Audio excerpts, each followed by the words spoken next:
The deeper you look into the final Neanderthals of Europe, the stranger the story becomes, because the red-haired Neanderthals of Spain and Italy did not belong to the oldest populations of Western Europe at all, but to a younger expanding lineage that spread across a continent already filled with the ghosts of vanished Neanderthal worlds. Indeed, something is wrong with the old image of Neanderthals as isolated cave people slowly fading into extinction in scattered corners of Europe. The more you dig into the genetic evidence coming out of Spain, France, Belgium, Croatia, Germany and northern Italy, the less stable that old picture becomes. Europe during the final chapter of the Neanderthals no longer looks like a continent occupied by ancient static tribes frozen in time. However, new evidence proves that Thorin from Grotte Mandrin, who was said to have been a late surviving older Neanderthal, actually lived over 100,000 years ago. Instead, it begins to resemble a continent in motion, a harsh and unstable land where older lineages vanished, where entire bloodlines disappeared from the fossil trail, and where new groups expanded across enormous distances after periods of climate collapse and regional isolation. Few people realize that some of the most famous Neanderthals of Western Europe, including the so-called red-haired Neanderthals of Iberia and Italy, belonged not to some ancient primordial Western European stock, but to one of the last surviving Neanderthal populations on Earth, a population that spread rapidly across Europe after earlier groups had already vanished. The story begins not with red hair, but with disappearance. In the cave known as Galeria de las Estatuas, in the Atapuerca Mountains of Spain, sediment DNA recovered directly from cave dirt revealed something unexpected. The oldest Neanderthal lineage preserved there belonged to a deeply ancient Western European branch dating roughly 115,000 years ago. This population stood apart from the later Neanderthals that eventually occupied the same cave. Their mitochondrial lineage sat lower on the genetic tree, closer to older European diversity represented by ancient groups from Belgium and Germany, rather than the final Neanderthals that dominated Europe near the end of their existence. This older Iberian lineage vanished from the later layers. In its place appeared a younger genetic branch linked to Neanderthals from Belgium, Croatia, Germany, and later Spain. Something had happened inside Europe itself. One Neanderthal population replaced another. Now consider this. The replacement did not occur in some distant frontier region. It happened in Iberia, the very land often imagined as the final sanctuary of ancient Western Neanderthals. The old assumption pictured Spain as a stable refuge where archaic Neanderthal bloodlines survived untouched, while the rest of Europe froze under worsening climate conditions. But the DNA from Galeria showed movement, turnover, and genetic disruption. The earlier Iberian Neanderthals disappeared, and another lineage entered later. That realization changed the meaning of the last Neanderthals of Europe. They were not simply the fading descendants of every earlier European population. They represented survivors of a much narrower genetic bottleneck. The timing matters enormously. Around 75,000 years ago, Europe entered a brutal climatic phase connected to expanding glacial conditions. Forests contracted, open cold steppes spread across huge areas of the continent. Animal migrations shifted, habitats fragmented. Older Neanderthal populations across Europe became increasingly isolated from one another, trapped in separated refugia, where survival itself became uncertain. Some groups endured in Iberia, others persisted in southern France, northern Italy, the Balkans, or the Caucasus. But many vanished completely. The mitochondrial tree preserved in Neanderthal DNA tells the story clearly. Earlier diversity collapsed. Entire maternal branches disappeared from the later fossil record. By roughly 65,000 years ago, a strikingly uniform lineage began spreading across Europe. This younger branch included the famous Neanderthals from El Cedron in northern Spain, Goyer and Spy in Belgium, Feldhofer in Germany, Vindiger in Croatia, and Riparo-Broyon in northern Italy. Despite the vast distances between them, these later Neanderthals carried remarkably similar mitochondrial signatures. Europe no longer looked genetically fragmented. It looked connected again, as though one surviving refugial population had expanded outward after earlier regional groups had collapsed. Genetic researchers increasingly identified southwestern France and nearby Western European refugia as the likely centre of this expansion. The geography makes sense. Southern France possessed river valleys, varied ecological zones and relatively stable pockets of game during harsh climatic swings. In such places, small surviving Neanderthal populations endured, while others vanished. And inside this late expanding population appeared one of the strangest details of all. Some of them carried genetic variants linked to pale skin and reddish hair. The most famous case emerged from El Cedron cave in Spain, where fragments of nuclear DNA revealed a unique variant of the melanocortin-1 receptor gene. This gene influenced pigmentation in modern humans, but the Neanderthal version differed from the variants common among living Europeans. The mutation reduced receptor activity and strongly suggested lighter skin pigmentation, along with reddish or auburn hair coloration in at least some individuals. Another similar result came from northern Italy in the Monte Lessini region, associated with the controversial Riparo-Mezzana material. Suddenly, the image of the late Neanderthals shifted again.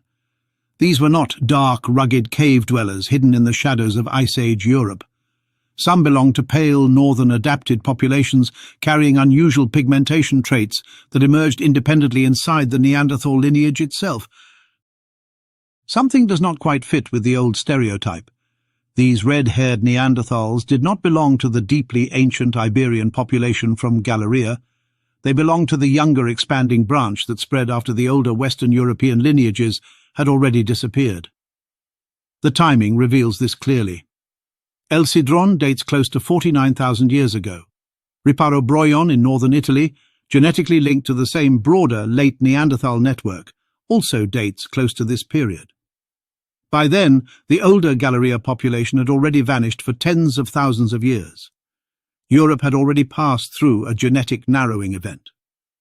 The deeper you look, the more the late Neanderthals resemble survivors of a continental collapse rather than untouched relics of ancient Europe.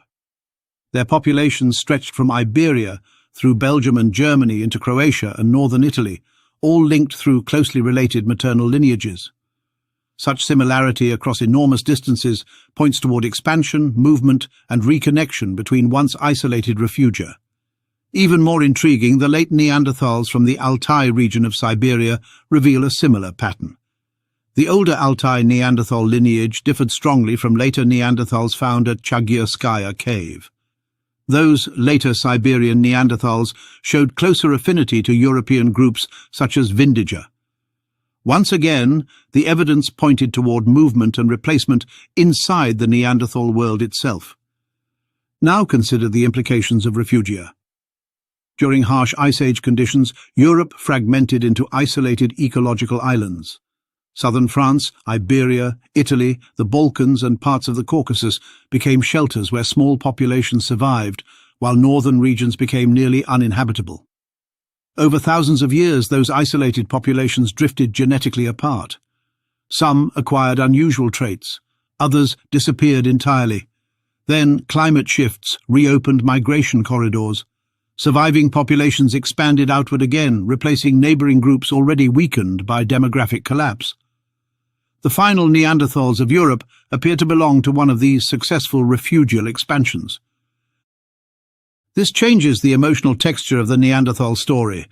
The old image portrayed a species slowly declining in place across hundreds of thousands of years. The genetic evidence paints a harsher picture. Europe became a graveyard of vanished lineages. Earlier populations from Spain and Central Europe disappeared so completely that only fragments of mitochondrial sequences preserved in cave sediments reveal they ever existed at all. By the final chapter, the surviving Neanderthals represented only a thin, surviving branch of a once far more diverse population structure. The Belgian caves illustrate this beautifully. Spy Cave and Goya Cave preserve some of the latest Neanderthals of northwestern Europe.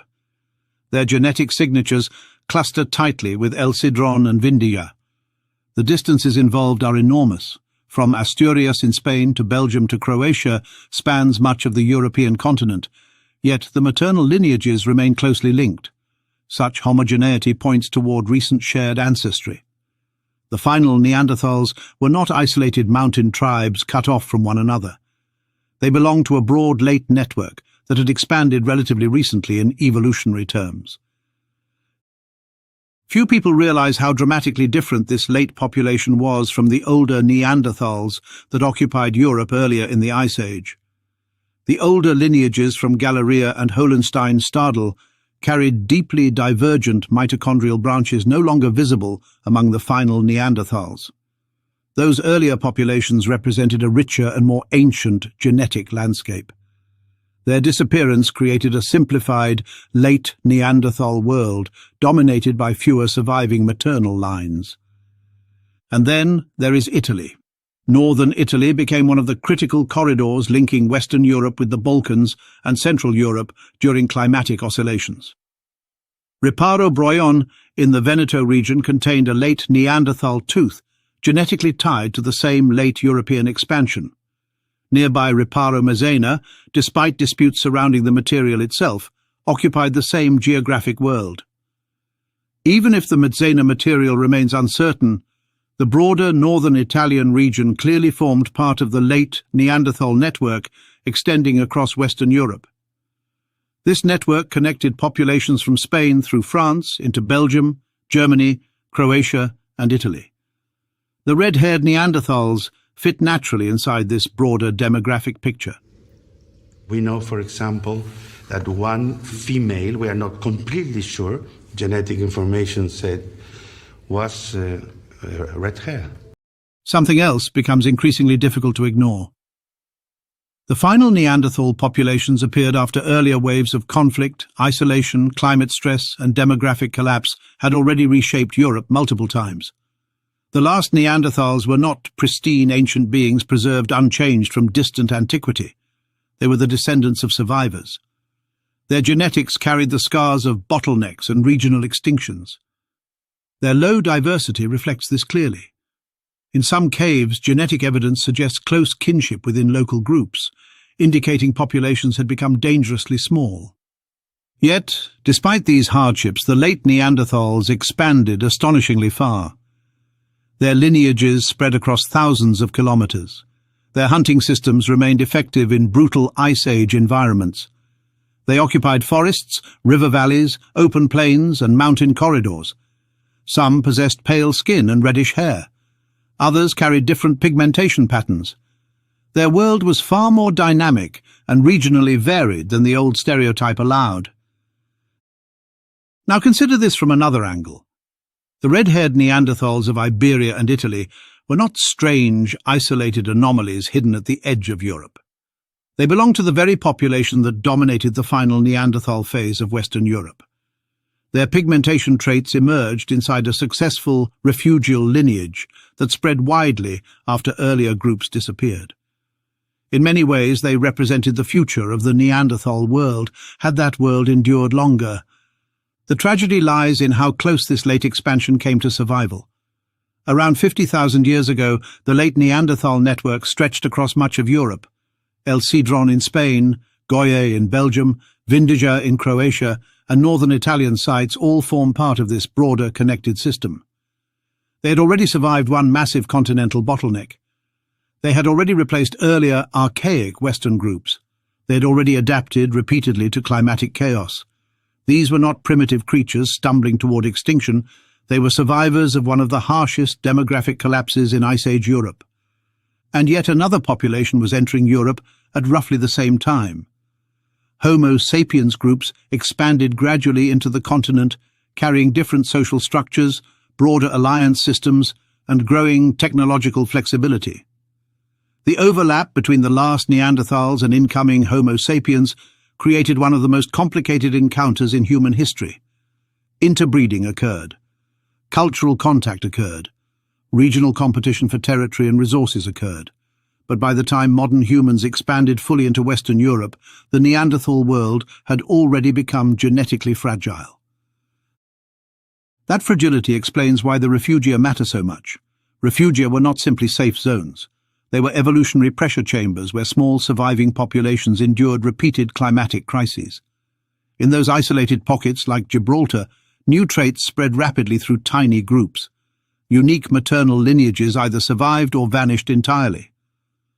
Another interesting fact is that the Thorin Neanderthal from Grotte Mandrin has been found to not be a later surviving population, but a Neanderthal who lived around 120,000 years ago. In any case, population structure shifted again and again as Europe changed shape around them. The red-haired Neanderthals emerged from that unstable world. The deeper you look into the genetics, the stranger the final Neanderthals become.